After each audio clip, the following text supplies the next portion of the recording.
નમસ્કાર દર્શક મિત્રો, મહામંથન મંતવ્ય ન્યૂઝમાં આપનું સ્વાગત છે। આમ આદમી પાર્ટીના વિસાવદરના ધારાસભ્ય ગોપાલ ઇટાલિયા ગાંધીનગર પહોંચ્યા હતા, જ્યાં તેમણે વિસાવદરના જે વિવિધ સળગતા પ્રશ્ન છે તેને લઈને મુખ્યમંત્રીને ફરી એકવાર મુલાકાત કરીને રજૂઆત કરી। સાથે જ ગૃહમંત્રી હર્ષ સંઘવી સાથે પણ તેમની વાતચીત થઈ હોય તે પ્રકારની માહિતી સામે આવી છે। જી હા, કહેવાય રહ્યું છે કે જે વિસાવદરમાં જીઆઈડીસીનો પ્રશ્ન હોય, વિસાવદરમાં ખેડૂતોને જે પાકમાં નુકસાની પહોંચે તો તેને કેરીના પાકને બજેટમાં સમાવવામાં આવે, યુવાનો માટે લાઇબ્રેરી બનાવવામાં આવે, તેવી અલગ અલગ વિવિધ 5 થી 6 જેટલી માંગણીઓ છે તે લઈને ધારાસભ્ય ગોપાલ ઇટાલિયા છે તે ગાંધીનગર પહોંચ્યા હતા। આ દરમિયાન મંત્રીઓ સાથે તેમની મુલાકાત થઈ અને મુલાકાત થયા બાદ તેમણે શું નિવેદન આપ્યું તેમને સાંભળો। આજે અમારા વિસાવદર વિધાનસભાના ભેસાણ તાલુકો, વિસાવદર તાલુકો, વિસાવદર નગરપાલિકા અને જૂનાગઢ તાલુકાના આગેવાનો તેમજ કાર્યકર્તાઓની સાથે લઈ અને માનનીય મુખ્યમંત્રીશ્રી અને અલગ અલગ વિભાગના મંત્રીશ્રી તેમજ અધિકારીશ્રીને મળવા અમે આવ્યા છે। ફેબ્રુઆરી મહિનામાં ગુજરાતની સરકારનું બજેટ આવવાનું છે અને આ બજેટની અંદર અમારા વિસાવદર વિધાનસભા વિસ્તારના કેટલાક મહત્વના પ્રશ્નોનો સમાવેશ થાય એવી રજૂઆત અને વિનંતી કરવા માટે આજે આવ્યા હતા। આજે અમે કુલ 5 મુદ્દાઓ ઉપર રજૂઆત કરી છે અને મને આશા છે કે સરકાર આ 5 મુદ્દા અથવા 5 પૈકી જેટલા યોગ્ય લાગે એટલા મુદ્દા પર સારું કામ કરશે।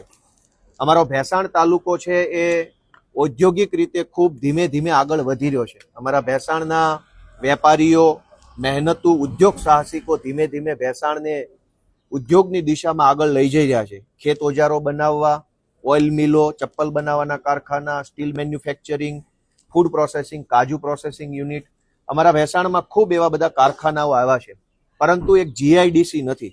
આજે મેં માનનીય મુખ્યમંત્રીશ્રી, માનનીય ઉદ્યોગ મંત્રીશ્રી અને માનનીય નાણામંત્રીશ્રી ત્રણેયને રજૂઆત કરી છે કે અમારા ભેસાણમાં એક જીઆઈડીસીની જો સ્થાપના કરવામાં આવે તો વેપારીઓને ઇન્ફ્રાસ્ટ્રક્ચર, સરકારની સબસિડી, લોન, બીજી ત્રીજી પરમિશનોની બાબતમાં ખૂબ ફાયદો થાય તેમ છે। આ સિવાય અમારો વિસાવદર તાલુકો ખૂબ મોટો છે। ભેસાણની જીઆઈડીસી બાદ વિસાવદર તાલુકો અને વિસાવદર નગરપાલિકાના કુલ મળીને વર્ષે 4 થી 5 હજાર વિદ્યાર્થીઓ કોલેજ અથવા હાયર સેકન્ડરીમાં ભણે છે, પણ અમારા વિદ્યાર્થીઓ માટે લાઇબ્રેરીની કોઈ સુવિધા આખા વિસાવદર તાલુકામાં નથી।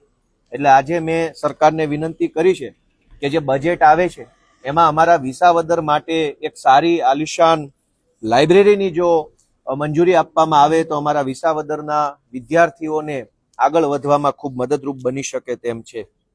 અમારો જૂનાગઢ જિલ્લો ખેતી અને પશુપાલન આધારિત જિલ્લો છે, કેમ કે મોટાભાગનો વિસ્તાર જંગલ સાથે સંકળાયેલો હોવાથી અમારે ત્યાં ઉદ્યોગો ઓછા છે અથવા મર્યાદિત છે। અમારે ત્યાં મગફળીનું ખૂબ મોટા પાયે વાવેતર થાય છે, ડુંગળીનું વાવેતર થાય છે, રાવણા બને છે, ત્યાં રાવણા પાકે છે, સોયાબીન, તુવેર, અડદ, જામફળ, સીતાફળ, તુવેર, આ બધા જ પાકોનું ખૂબ વિશાળ પ્રમાણમાં ઉત્પાદન અમારા જૂનાગઢ જિલ્લા આખાના ખેડૂતો કરે છે, પરંતુ મૂલ્યવર્ધન કરી શકે, વેલ્યુ એડિશન કરી શકે એવી કોઈ વ્યવસ્થા અમારા જિલ્લામાં નથી। એટલે ખેડૂતોએ પકવેલા પાકનો પૂરો ભાવ મળતો નથી, પરિણામે ખેડૂતોને ખેતી પોસાતી નથી। અમારે ત્યાં કેરી પણ થાય છે, ડુંગળી થાય છે, સોયાબીન, મગફળી બધું જ થાય।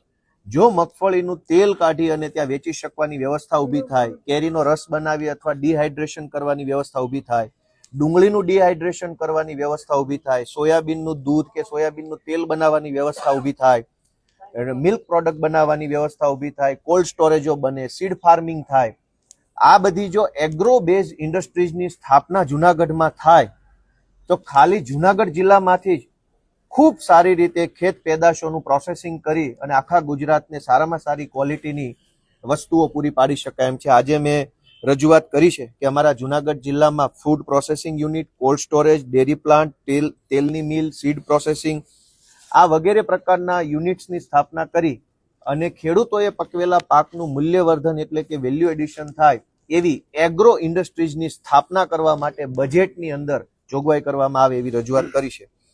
અમારા જૂનાગઢ જિલ્લામાં અને ગીર સોમનાથ જિલ્લામાં અને અમરેલીમાં કેરીનો પાક ખૂબ વિશાળ પ્રમાણમાં થાય છે, પણ આ કેરીના પાકની પાક નુકસાનીમાં સમાવેશ નથી થતો।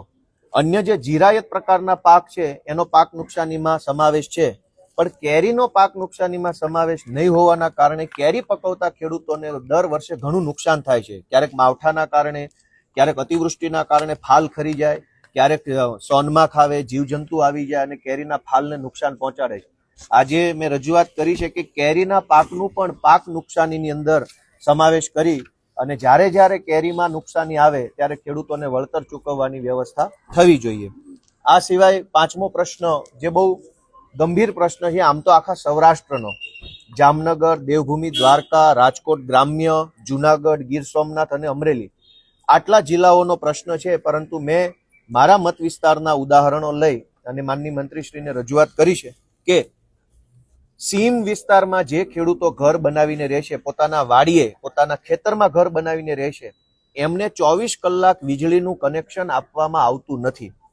અનેક ગામડાઓ એવા છે કે જેમાં ગામની બહાર ખેતરોની અંદર મકાન બનાવી 10-10, 20-20, 30-30, 40-40 પરિવારો રહેશે, પરંતુ તે લોકો સીમ વિસ્તારમાં રહે છે એટલે એમને 24 કલાક વીજળીનું કનેક્શન આપવામાં આવતું નથી. એવું કહેવામાં આવે છે કે તમે ગામમાં રહેતા નથી, સીમમાં રહ્યો છો. એટલે ત્યાં ખેતીનું મીટર હોય છે, ખેતીના મીટરમાં 8 કલાક લાઇટ આવે છે અને બાકીના 12 કલાક લાઇટ આવતી નથી.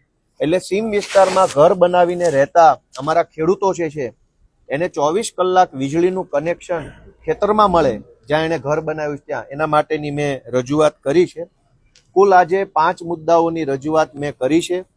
મારી એવી લાગણી છે કે આ વિસાવદર વિધાનસભાના અતિ મહત્વના 5 પ્રશ્નો બાબતે સરકાર ધ્યાન લઈ આવનારા બજેટમાં અમારા વિસ્તારના ખેડૂતો, ખેતી મજૂરી કરતા લોકો, વેપારીઓ અને વિદ્યાર્થી યુવાનોનું હિત ધ્યાનમાં રાખી બજેટમાં સારી જોગવાઈ કરે એવી આશા વ્યક્ત કરી છે. આપણે સાંભળ્યા હતા વિસાવદરના આમ આદમી પાર્ટીના ધારાસભ્ય ગોપાલ ઇટાલિયા. હાલ તેમણે આ મામલે પ્રતિક્રિયા આપી છે ને મંત્રીઓને તેમણે રજૂઆત કરી છે અને આગામી જે 2026નું બજેટ સત્ર આવવાનું છે તેમાં આ મુદ્દાઓ છે તે સમાવવામાં આવે તેવી તેમણે માંગ કરી છે. ત્યારે આગામી સમયમાં રાજ્ય સરકાર આ માંગને લઈને કેટલી ગંભીરતાથી વિચારણા કરે છે અને કઈ રીતનું આ નિરાકરણ લાવે છે તે જોવું રહ્યું. દર્શક મિત્રો, આવા જ નવા વિડીયો સાથે આપણે માહિતગાર કરતા રહીશું, એટલે નવજીવન ન્યૂઝ જોતા રહો.